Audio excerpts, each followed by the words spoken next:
Mohanavani Telugu podcast వింటున్న శ్రోతలందరికీ హృదయపూర్వక ధన్యవాదాలు. ఈరోజు 3వ షాట్లో బాహ్లిక చక్రవర్తి ఎవరు చరిత్ర తెలుసుకుందాం. బాహ్లిక చక్రవర్తి మహాభారతంలో ప్రస్తావించే ఒక ముఖ్యమైన రాజు. ఆయన ప్రాచీన భారత చరిత్రలో పూర్వకాలపు ఉత్తర దిశలో ఉన్న బాహ్లిక దేశం, ఇవాల్టి ఆఫ్ఘనిస్తాన్ ప్రాంతం, ఆ ప్రాంతానికి రాజు.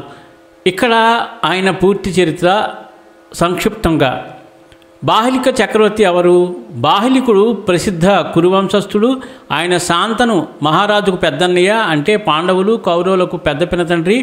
రాజ్య బాహ్య కారణాల వల్ల ఆయన ఉత్తర దిశలోని బాహ్లిక దేశానికి వెళ్ళి అక్కడ రాజ్యాన్ని స్థాపించాడు. అతడు యుద్ధంలో చాలా ప్రౌఢి ధైర్యం కలిగిన వృద్ధరాజు. మహాభారతంలో బాహ్లికుడు.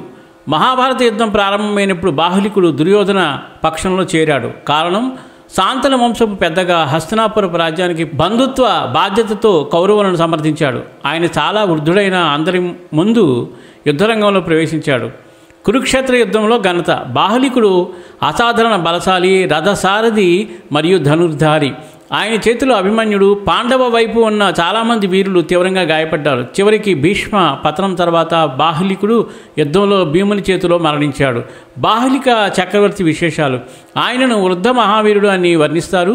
బాహ్లిక సంస్కృతి భారతదేశంతో అనేక పూర్వ సంబంధాలు కలిగి ఉన్నాయని ఇతిహాసాల ద్వారా తెలుస్తుంది. కొందరు పురాణాలు బాహ్లిక దేశాన్ని బ్యాక్టీరియా లేదా బాల్క్ ప్రాంతంగా గుర్తిస్తాయి.